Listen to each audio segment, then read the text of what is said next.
Today on The State of Us, what will decide the 2022 midterms? Achievements, historical precedent, money, COVID? There's a lot to talk about. Let's find out.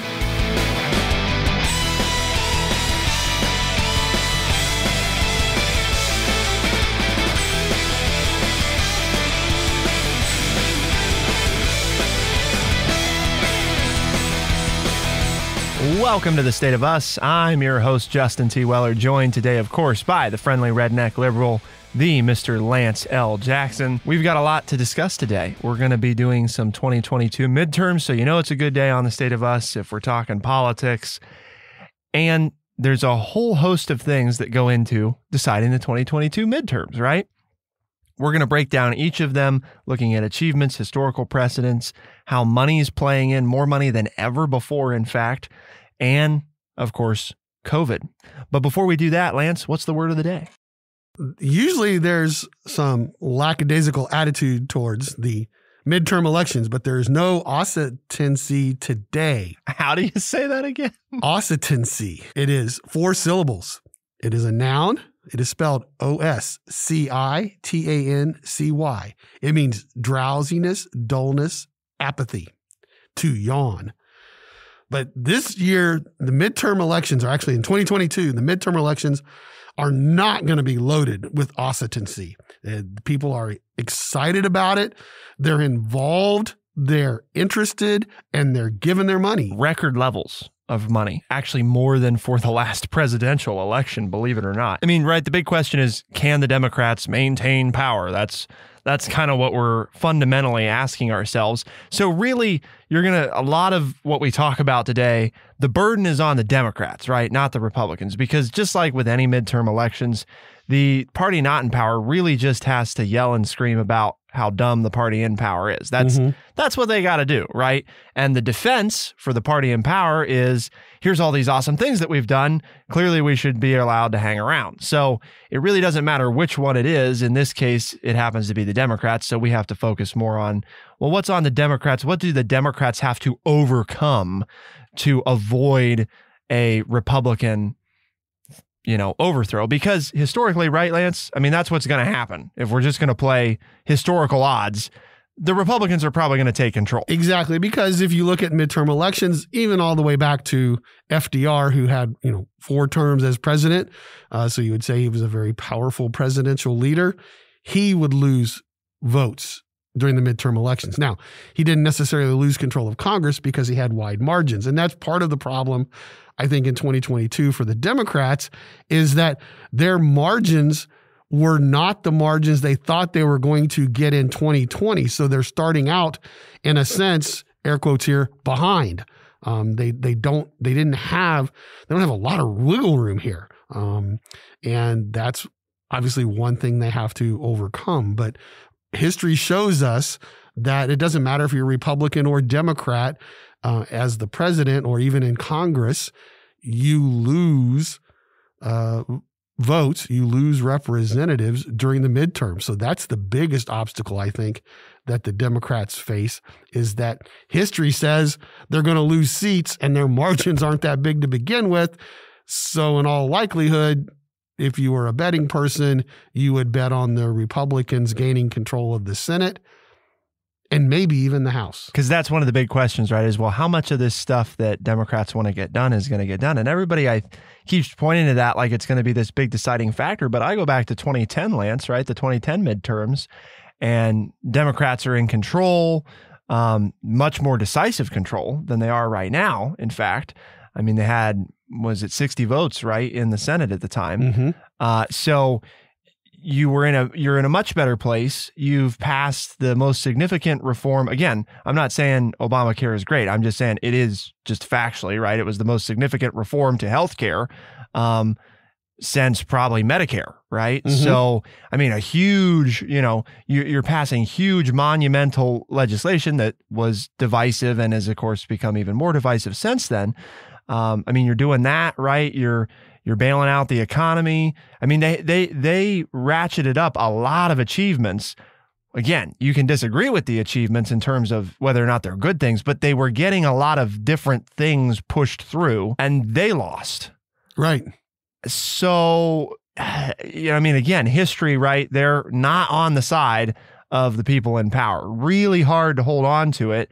And really the biggest determining factor is, do you have a wide enough margin going into it to survive what is the inevitable loss, right? I mean, picking up seats is like almost out of the question. Unheard a of. net gain. I mean, in other words, right, there may be some places where you win a seat that was Republican or something like that, but a net gain of seats is like unheard of. So the goal would be to, ward off the loss. You really just try to tread water in the midterm if you're the political party in power. If you're lucky. Right. Because that may not be an option. Well, that's what you hope for. Yeah. That's usually your best hope is to do that. And the Democrats don't have those margins, so it would appear that if President Biden and Nancy Pelosi and Chuck Schumer want to get anything done, they've got a year left, because basically the clock is ticking. And once 2023 rolls around and we seat the new Congress, we will have a divided executive branch again, right? And legislative branch will be divided. Again, it's not like they have large margins to start with, so they can't really afford any ground loss because they're already struggling right now with something that they're hoping to rack up as an achievement. They're already struggling with that. And it should be, or at least part of it, right, is a bipartisan thing. I guess the hurdle seems, I don't know. Maybe it's not insurmountable, but it seems that way because the bipartisan package, right? Well, I don't know. You can count that as a win if you get it done, right? Because it's a good thing for the country. But again, there's 20 Senate Republicans that are also going to count that as a win. So it's not really like a unique thing, right? You can't say, well, because the Democrats, it's like, yeah, well, kind of, but also not really because it was bipartisan. So you're not going to make the case that it couldn't have happened without you. Maybe, but it's not a nice, clean, easy sell. And then on top of that, you're trying to pass this large social infrastructure thing. And there's a lot of people that are confused about why it's being called infrastructure. They don't understand why it's being attached, to what's happening. So even if there's people out there that like it, there's also people that might like it, but are not thrilled about what's the holdup and why can't we get this done. And but it's right now we're in the negotiations and it's a moving target. We don't even, those of us who might want to support it don't even know what it is we're going to support. Well, support the infrastructure bill. Okay, well, what's going to be in it? Well, we don't know because we're in negotiations. They can't even agree to come out with, here's what it's going to be. It's going to be 1.5 trillion. It's going to be 2.2 trillion. We know it's not going to be 3.5, but if it's 1.5, it's only going to be this in it. But if it's 2.2, it's going to have this in it. And if it's 1.75, it'll have this in it. And then say, please support this. Well, I don't know what I'm supporting, until you can make the decision on what you can get passed and what you'll get support from the Democrats on in the Senate. You're asking the American public to support something blindly, and that's not going to happen in these political times. Just the general interest in what's going on, and then you can't really tell anybody exactly what it is you want them to support, makes it very difficult to gain any traction for support that will force these representatives and these senators to support the package, because nobody out there knows what it is they need to write their congressperson about, or text them or email them. Yeah, I'm for this because of this. Well, we don't know what this is. The other stuff that Democrats can point to, the main thing would be like COVID relief, stimulus money. And again, historically telling us, right, that's not a great thing to point to, because the problem, your catch-22 there is, and I don't know if there's like some conspiracy to it or what, but the Democrats seem to get handed things when like the world's in a bad spot. You know what I mean? Like Obama takes over and there's this big financial crisis going on, and then Biden takes over and there's a worldwide pandemic that we're in the heart of and vaccine rollout. And it's like, but just unfortunate circumstances, whatever. But the point is that that's a bad spot for anybody to take over in, because part of what you spend your time doing is dealing with a crisis, right? Well, when you go to run, people are sick of the crisis. So you being like, well, I did a great job at handling the crisis. It's like, who cares? I mean, that was your job. Like, whatever. Because people, it's a hard thing to play up, because even if you handle it well, then at the minimum, you just did what you were supposed to do. It's not like you did anything extraordinary. You just did what you were supposed to do. The electorate wants you to move on. Right. What have you done for me lately? Exactly. And at worst, right, you didn't handle it well, and then it's a pain point. And so, I mean, I think in Biden's case, no, I don't think Lance and I like everything about how it was handled, but I think for the most part, it's like, yeah, he did generally what a president probably should do.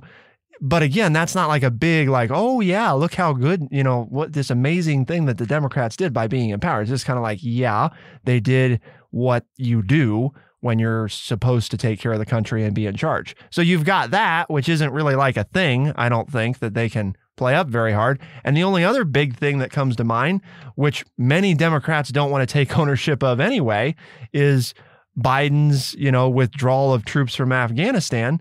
And it's like, yeah, but you got a lot of them that don't want anything to do with that because it was kind of unpopular and it wasn't exactly handled very well. So it's not really like, ooh, big win that everybody's But that's the super excited importance, about. right? But that's the importance of the infrastructure bill. Exactly. If that gets passed, then that's what people can go home and run on. And that's what the Democrats can run on and talk about and push out there. Look at the legislative agenda that we have. Look at all the things we're going to do. If you keep us in control of Congress, we can add to this and we will see it through and we will make it happen. If we lose control of Congress, then these things might not get done, or they will not get done in a timely manner because we will be receiving pushback from the Republicans. And so you have to have that piece of legislation passed in order to then have something to go out there and talk to people about. For those wondering, I'll let you think about this here for just a few minutes while we go to the next segment. Are the Democrats hem-hauling and taking their time on the infrastructure thing for one of two reasons? One, because they know that there's no way that they're going to retain power, so there's no reason to rush it because might as well get as much as they can get, since they're not going to be able to do anything else after the midterms. Or is it because of what Lance is saying, which is you hold out, and then get this nice big achievement, right before it's like, oh, we got it done, and it's fresh on everybody's mind, and you're playing politics with it. I mean, could it be one of those two things? Let us know your thoughts. Send us an email, podcast@thestateofus.org. What about money? Record levels of money, like a lot of money, more than during the presidential cycle at the same time for 2020. How is that possible for a midterm election? Well, we're going to talk about it. And what's it mean? Is it going to have any impact on who wins? To find out, keep it here on The State of Us, and we'll be right back.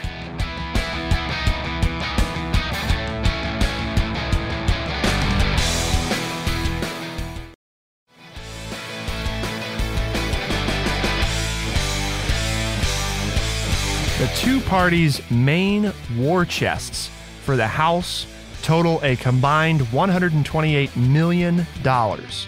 That is more than double. You heard that right. That's more than double the sum at this point in the 2020 cycle and far surpassing every other previous election. Top House members are now raising $1 million or more per quarter, and more than 24 senators and Senate candidates topped that threshold. Candidate after candidate and the parties themselves are posting record-breaking sums, even as the shapes of most House districts nationwide remain in flux because of delays in the once-a-decade redrawing of boundaries. No austerity there, is there? No. People are getting out their pocket. They're getting out their pocketbook, and they are writing the checks. They are donating the money. They feel strongly. They're not yawning. They feel strongly about their cause and what their people stand for and what they want to see done. But interestingly, right, it's on both sides. I think it also asks that fundamental question that Lance and I have discussed a good bit, which is, are we comfortable with that kind of money? Yeah, that's the first thing that went into my head. It's like, wow, what could we do to help young people with all that money? How many potholes could we fix with that money? How many roads could be repaved? How many homes could be heated this winter with that money?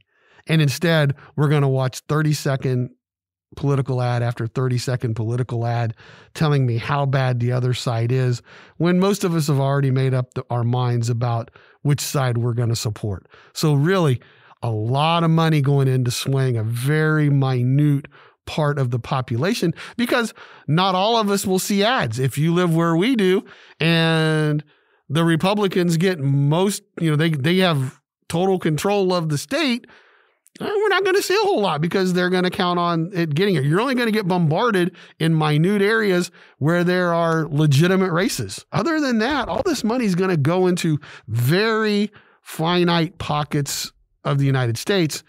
And just think about what we could do with that money across the United States if it were being donated for good things. Sorry, lack of better term there. Really, 30-second political commercials that most of us already know how we feel about. That's what we're going to spend this kind of money on. Well, and keeping in mind that $128 million is just in Democrats and Republicans' main war chest. That's not the total money, because Democrats and the GOP gained $450 million alone in the third quarter. That's just the third quarter. And we're a year out, right, from the election. I mean, we're a year out. I mean, You would think they'll ramp up, right? The collections will become even more hard-pressed, hardcore. Your inbox will be flooded with all kinds of emails from the RNC and the DNC about donating and different political candidates and robocalls. And I'm just making everybody's day. I'm sure you're thinking, oh my God, that's going to start again. If it hasn't already, folks, for many of us, it already has, but for all of us, it'll be here sooner than you want. Yep. I don't know. I'm not sure what exactly the answer to the campaign finance thing is. Lance and I have talked about different, options before. It's a tough thing because there's been some attempts. Some of them have been more genuine than others, but each time it seems that there's too easy a way around whatever the solution is. Like right now, there's a limit, right? I mean, Lance or I could only donate $2,800 to any given candidate. But Lance, we can give all we want though, right? To a political party. Right. Lance turns around and gives, 100,000 then to, whoever, and then they spend it on behalf of the candidate and everything's hunky-dory. And it's like, and at the same time I get, and this is the tough thing, right? That freedom component of it's my money. Why can't I spend it on how I want to spend it? And I think there's a legitimate point to that, but then I don't know. It's just a whole different ballgame when you have people, right, from above who have literally tens of millions, hundreds of millions of dollars to invest in this stuff. It's like they're not in the same. I mean, to most people listening to the show, right? If I wrote a $10,000 check to donate to that'd be like, wow, you must really like that person and want them to win, right? If I could do that, that'd be pretty extraordinary. I guess that's not the size of what most people would donate. But my 10,000 or Lance's 100,000 in this example, that's like nothing in comparison to what one or two of these, billionaire type people can contribute to a campaign.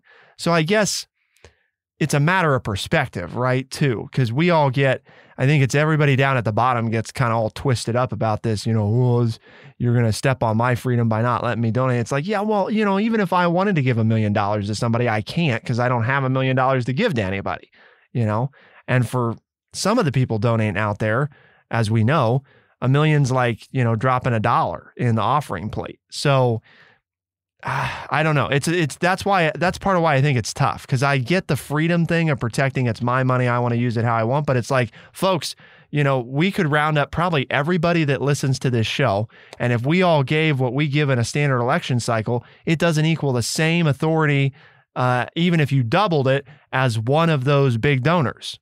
Well, so you just used the magic word there in your statement was invest. When the rich people are donating this money, they are investing It's not a donation. because they are looking at, well, I gave you this much money. Now I'm going to receive trillions of dollars in government spending and government programs to help my business or my business interest.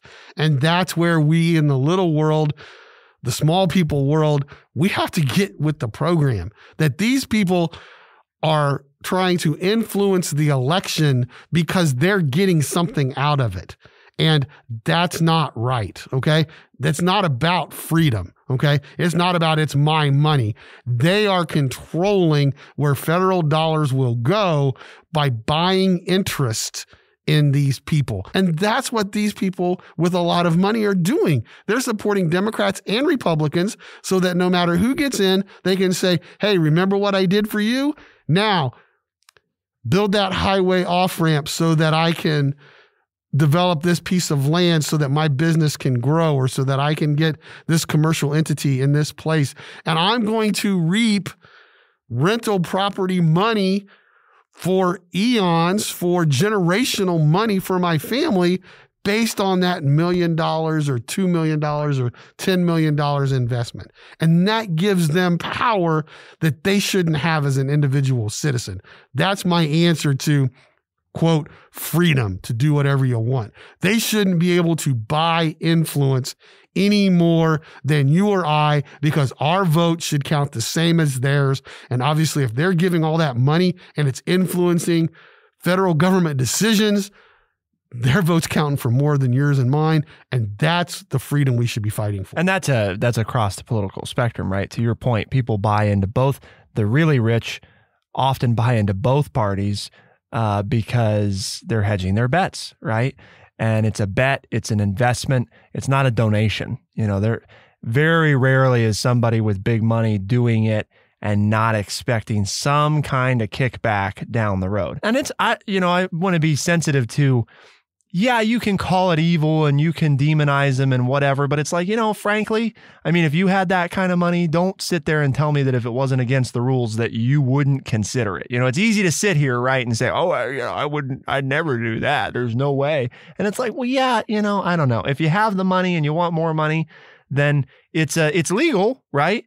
So it's a business decision. You're investing to get what you want, but maybe it shouldn't be legal. And that's part of what we're talking about. That's the question. That's what I'm saying. When we talk about monopoly and stuff, Lance and I have said the same thing. It's hard to begrudge the business for playing inside of the way that the game's been set up, right? I mean, in this country, we're big about winners and losers, and well, these people, they're winning, and they're going to keep winning because they're going to keep using the rules of the system, the way they're set up that they're allowed to do, legally, to keep winning. And the only way to change that is to change the rules, because we can just rail all we want about how evil they are, but that's not going to make any difference to whether or not it happens. They're just going to keep on doing it regardless, unless the rules are changed. So, and I think we've already talked about too, that even if we change the financial rules, not everybody's vote counts the same anyway, as we've established. Because, and we had that great book on about explaining how, especially with presidential elections, but not even in presidential elections, because in our state here in Ohio, depending on the district that you live in, your vote really doesn't count the same, because there's very little that your vote has the ability to influence because of the way your district's been drawn. Very little that you can do to have any, where if you had the same political opinion and you moved 2 districts over into a competitive district, all of a sudden your vote is very important, right? And so, I mean, there's a lot of things that I think the nobility of what we want to try to do, right, Lance, in our country with our elections, it's a good thing to strive for. We aren't doing it, though. And anybody that's under that illusion hopefully can be disillusioned of that, because that's how we fix it. If we all recognize that it's an issue, we have a much better chance of solving it. And the people who invest in candidates versus donate to candidates, that's a problem. If Lance and I donate to a candidate, we're donating, right? I mean, it's not like we get to go meet with the candidate, and say, I'm going to write you this big fat check and you're going to give me X. That's not how that happens. They don't even know who we are. They've never met us. They're never going to meet us. They get the money and they do whatever the heck they want with it. That's right. Donation, investment. There's an expectation there. So that's a big problem. And the other big problem is the way the rules are written. Lance and I's vote doesn't count the same as some other people's. And I think that's wrong. We believe in one person, one vote. So, but I'm not sure that any of that at the moment, I'm not sure the money can point us toward one victor or the other, right? Because based on what we've got, everybody's pretty even right now. They're all raising a boatload of money. No ascendancy where the checkbook is concerned. Both sides are opening up their checkbooks and giving. What about COVID, though? How is this going to play into the results of the midterm elections? Well, to find out, keep it here on The State of Us, and we'll be right back.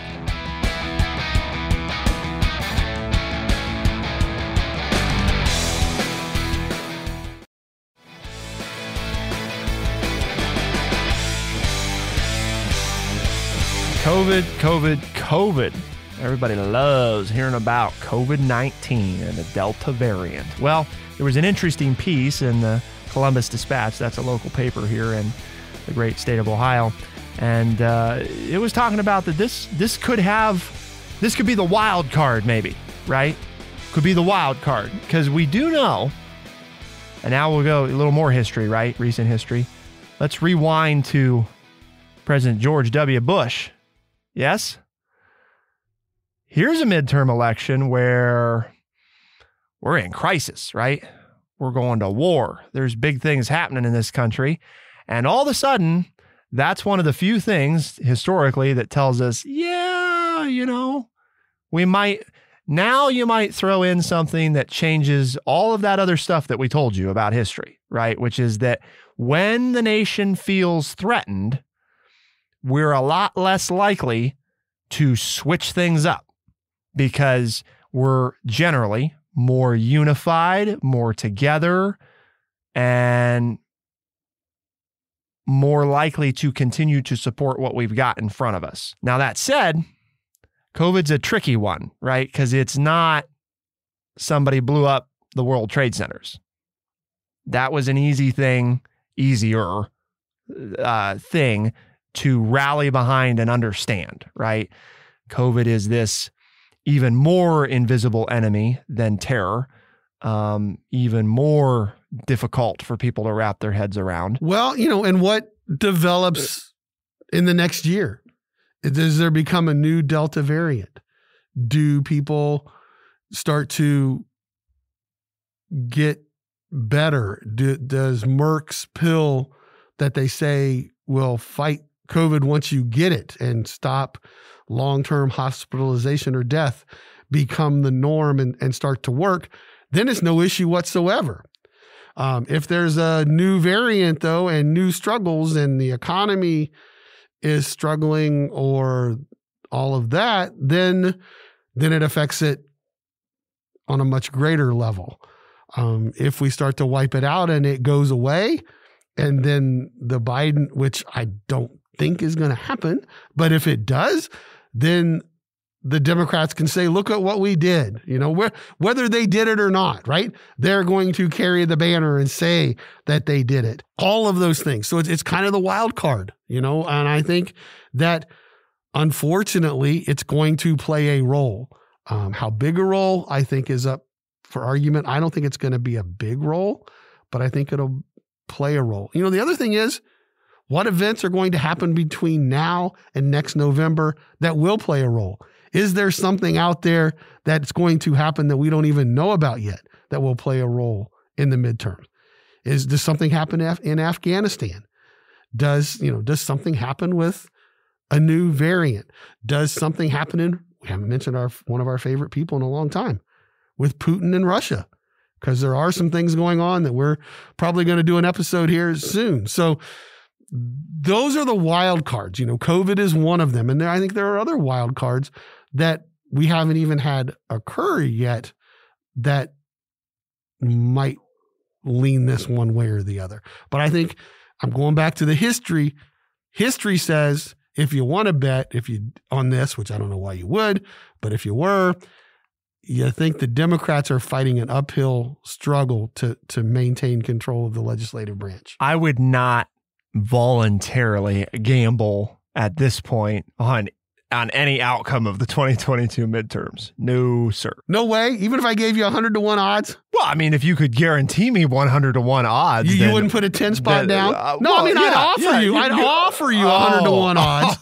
Okay. On this or the other, and you could then take the $10 bet. You could lose $10 or okay, maybe $10 or turn it into. I wouldn't put any sizable portion of money. Yeah. On. Well, you said you would gamble. No way. I mean, I just gave you 100-1 odds. Yeah. You make the bet. I'm in the room with the gambler. I'll give you 100-1 odds, and you would still not take it? Well, what is it? Well, I don't know. What do you want to bet on? What do you want it to be? Do you want to bet that the Democrats have a net gain? No. In the House or the Senate? No. Oh, you want to take? Okay. No. Do you want to take that it's one or the other, or a net loss in both? Yeah. I mean, if you want to give me those odds on the Republicans winning, then in both. So if they lose one of them, yeah, then I win. The Republicans have to have a net gain in both the House and the Senate for you to win the bet. No, Republicans have to take control of both to win. Wow, that's a harder bet than what I said, because they could get a net gain in the House and not take control. Correct. Yep. See, but I think the Democrats' best chance is to maintain the 50-50 in the Senate. I agree. I mean, I think that's the best. If I'm the Democrats, that's where I'm shoving all in, is into the Senate races. See, I think part of what, if anybody tells you they have this figured out at this point, it's a great point in the article. There's a whole bunch of House districts that are still in flux. So the whole idea that we mean gerrymandering hasn't taken place in some states yet. Well, yeah, so but it's not supposed to happen in the state of Ohio. But somehow, we couldn't really figure anything out, so we're just going to roll with this instead. And it's like, what? So, but wait a minute, and are you going to be allowed to vote in 2022? Or is your area one of those places where the rules are changing as to what you have to be able to do to vote? And where will the nearest drop box be in your county? Well, remember we talked about this earlier. You only got now, in our county. I mean, we have people that have to drive, and here's the thing that's just so. Are you going to be allowed to vote if you're not in person? So backwards. I mean, there are some laws out there that they're trying to get passed. So what are even the rules going to be to place a vote across America? We're in the great county of Champaign in the state of Ohio. And for those of you that don't know, Champaign's about 80% red, 80% Republican or conservative, I guess I should say, because I'm not sure that Republican's an appropriate descriptor, but conservative ideology, and you're making people, who are the reddest of the red, who live, at the edge of the county, they have to drive in the neighborhood, of an hour to an hour and a half round trip to cast a ballot, and this is one of those where sometimes I'm looking at the, Republicans, I'm like, did you think this through? And I guess, it doesn't matter because it's Champaign County. So, 2 people show up and vote, we'll still win. So I guess that's maybe, but gosh darn it, that's a stupid, I mean, it's not stupid. It's a strategic thing, but it's like, that's a pretty immoral way to manage our elections. So, and that's not just, I'm not just on the, Republicans here, but in our place, that's just what it happens to be. It's like, this is stupid. There's no reason. We used to have, when I started voting, right, every precinct had a place you could go vote at, and now everybody has to go to the county building, and the county building's in Urbana. So at least it's centrally located, but it's a sizable county. So, and it's not like we got a lot of great, big main roads. I mean, if you live in one of the edges of the county, you're not near, a main like thoroughfare or anything like. There are no real thoroughfares through this county, so No, we're the only county. Just so you know, we're the only county in Ohio that does not have a 4-lane highway that runs through it. That's how good our thoroughfares are here in Champaign County. We have no 4-lane highways running through our town. So, I mean, or our county, not our town. Our whole county. Right. Our whole county. But much less the county seat. That's where the logic doesn't add up to me, right? It's like, we're keeping people that would vote for our own party. You mean the Republicans might be cutting their nose to spite their face? Yeah. They're pulling a Democrat right there. They're usually it's the Democrats that are the stupid ones that are, we're going to do this great thing. And then all of a sudden usually they're the ones that are making all the strategic blunders, that can't, like right now with the whole freaking, infrastructure thing. Well, we're not going to get everything we want, so we're not going to do it. And it's okay. Well, you're definitely not going to win then, Well, that's only certain Democrats are saying. Oh, okay. Well, you're Bernie bros. Yeah, yep. Anyway, if anybody out there has it figured out, let us know. What will decide the 2022 midterms? Anyone's best guess. That's my answer.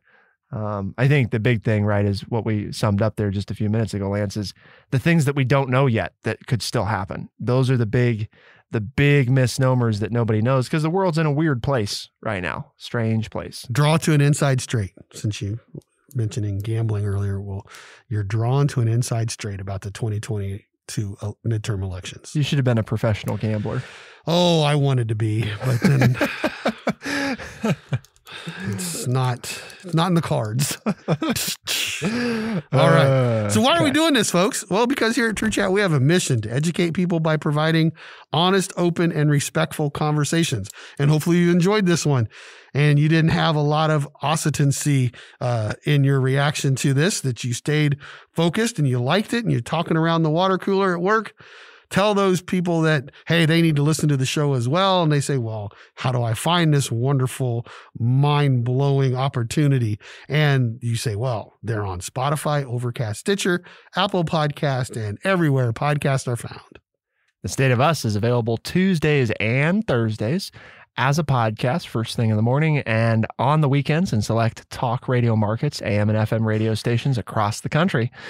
I think Lance won our word of the day because, frankly, I forgot how to pronounce it, so I just didn't use it. Shut out, baby. The only time he said it was after I said it. That's right. Yep. Got to slip it in there when I know how to say it. Hesitancy. So. It's a great word. Good word. Use it in your conversations, folks. That's how Lance will win all future competitions. Just choose ones that I can't pronounce. So. Oh, that's... The whole dictionary is available. The whole dictionary is available. Set myself up for that one. That was a good one. Yeah, there we go. That's all I've got to do. Choose any word. Any word that's more than 4 letters. So more than 1 syllable, I'm in trouble. For the State of Us on True Chat in Urbana, Ohio, I'm Justin T. Weller. I'm Lance Jackson. Special thanks to Mr. Bradley Butch, our producer. And thank you all, our audience, for tuning in. We'll see you next time. Be the change.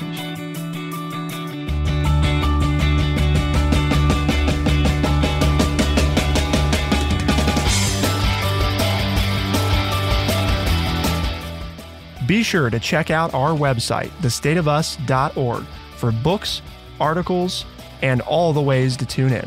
thestateofus.org.